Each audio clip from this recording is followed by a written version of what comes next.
Hello friends, welcome back to Padma's kitchen corner. Friends, ఇవాళ నేను instant gulab jamun మిక్స్ని use చేసి పర్ఫెక్ట్గా గులాబ్ జామున్ని ఎలా ప్రిపేర్ చేసుకోవాలో చూసేద్దాము. ఇన్స్టెంట్ మిక్స్తో మనం ప్రిపేర్ చేసినా కూడా మనకి గులాబ్ జామున్స్ అనేవి పర్ఫెక్ట్గా రావు కదా. ఆయిల్లో వేయంగానే అవి విరిగిపోతాయి, లేదా మధ్యలో కాలకుండా అంటే సిరప్ని పీల్చకుండా మనకి అంత టేస్టీగా ఉండవు.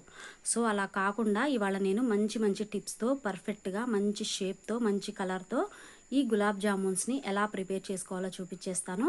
వీడియో ఎండ్ వరకు చూసి మీరు కూడా ఒకసారి ట్రై చేయండి. సో దీనికోసం నేను ఇక్కడ ఇన్స్టెంట్ మిక్స్ని తీసుకున్నాను. మీరు కూడా మీకు నచ్చిన ఏదైనా బ్రాండ్ తీసుకోవచ్చు. నేనైతే ఆశీర్వాద్ తీసుకున్నానండి. దాన్ని ఫస్ట్ మెజర్ చేసుకున్నాము. 175 గ్రామ్స్ తీసుకున్నాను. కాకపోతే మనకి కప్స్లో అయితే మెజర్ చేసుకుంటే ఈజీగా ఉంటుంది కదా. సో దానికోసం ఇక్కడ 1.5 కప్పు మనకి ఈ ఇన్స్టెంట్ మిక్స్ వచ్చింది కదా, దాన్ని ఒక బౌల్లో యాడ్ చేసేసుకొని జస్ట్ ఫస్ట్ ఇలా ఉండలేమీ లేకుండా చేత్తో ఇలా చక్కగా మనం ఇలా మిక్స్ చేసుకోవాలి. ఒక్కసారి ఒక 2 to 3 మినిట్స్ ఇలా మిక్స్ చేసుకున్న తర్వాత పాలుని కొంచెం కొంచెం యాడ్ చేసుకుంటూ మిక్స్ చేసుకోండి. ఒకేసారి పాలు యాడ్ చేయొద్దు. ఈ విధంగా కొద్ది కొద్దిగా మనం పాలుని యాడ్ చేసుకుంటూ మిక్స్ చేసుకోండి.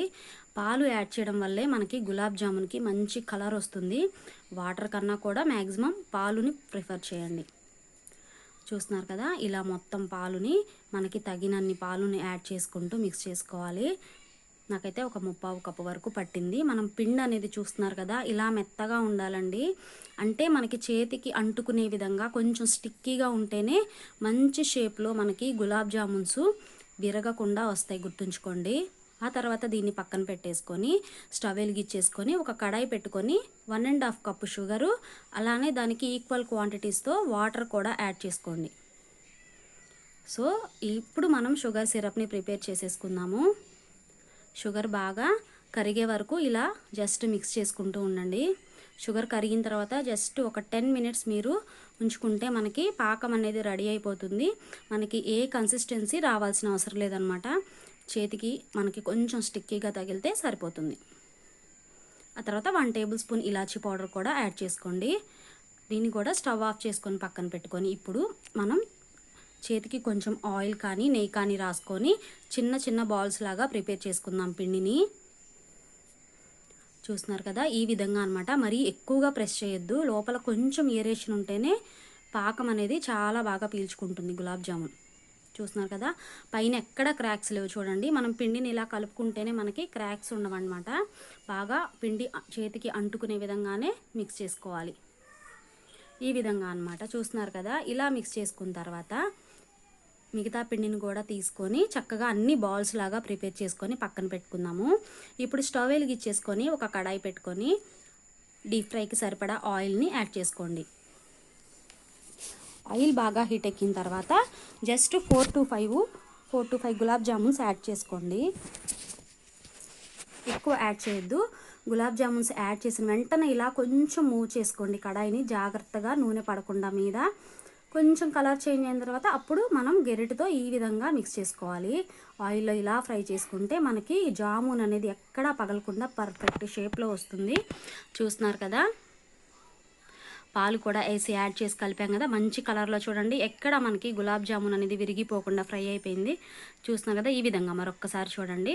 కొంచెం కేర్ఫుల్గా ఇలా కొంచెం మనం కడాయిని కొంచెం మూవ్ చేసుకుంటే గులాబ్ జామున్స్ వేసిన వెంటనే మంటని మీడియం ఫ్లేమ్లోనే పెట్టుకోండి. హైలో పెట్టుకోవద్దు, అలానే సిమ్లో కూడా పెట్టుకోవద్దు అనమాట. మీడియం ఫ్లేమ్లోనే పెట్టుకోవాలి మంటని. అప్పుడే మనకి మంచి షేప్లో విరగకుండా వస్తాయి గులాబ్ జామున్స్.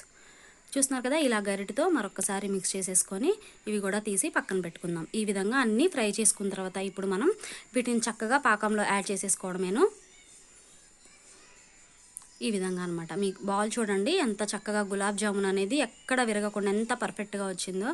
ఇలా పాకంలో యాడ్ చేసుకొని ఒకసారి ఇలా కొంచెం మిక్స్ చేసుకొని మూత పెట్టుకొని ఒక 15 నుంచి 20 నిమిషాలు పక్కన పెట్టుకుందాము. ఆ తర్వాత మనం పాకాన్ని అబ్జర్వ్ చేసి మంచిగా మనకి గులాబ్ జామున్స్ అనేవి రెడీ అయిపోతాయి. సర్వ్ చేసేసుకోవచ్చు అనమాట. మిగిలిన పాకాన్ని చక్కగా ఇలా పైన యాడ్ చేసేసుకొని ఎంజాయ్ చేసేసేయచ్చు. చూస్తున్నారు కదా, పర్ఫెక్ట్ గులాబ్ జామున్స్ అనేవి ఎలా ప్రిపేర్ చేసుకోవచ్చు. అంతేకాదు మీకు మధ్యలో నేను ఇప్పుడు గులాబ్ జామ్ని కట్ చేసి చూపిస్తాను. పాకాన్ని కూడా ఎంత బాగా అబ్జర్వ్ చేసిందో చూస్తున్నారు కదా, చూడండి. లోపల వరకు చక్కగా పాకం అనేది అంటే ఒక 20 మినిట్స్లో మనకి చూడండి చక్కగా పాకం అంతా అబ్జర్వ్ చేసేసుకుంది గులాబ్ జామును. చాలా పర్ఫెక్ట్గా ఈ విధంగా అనమాట. సో ఫ్రెండ్స్, మీరు కూడా ఒకసారి ఖచ్చితంగా నేను చెప్పిన టిప్స్తో ఒకసారి ట్రై చేయండి. సో మీకు ఈ వీడియో నచ్చిందని అనుకుంటున్నాను. వీడియో నచ్చితే లైక్ చేయండి, షేర్ చేయండి, కొత్తగా చూసేవాళ్ళు సబ్స్క్రైబ్ చేసుకోండి. Thank you for watching. Bye bye.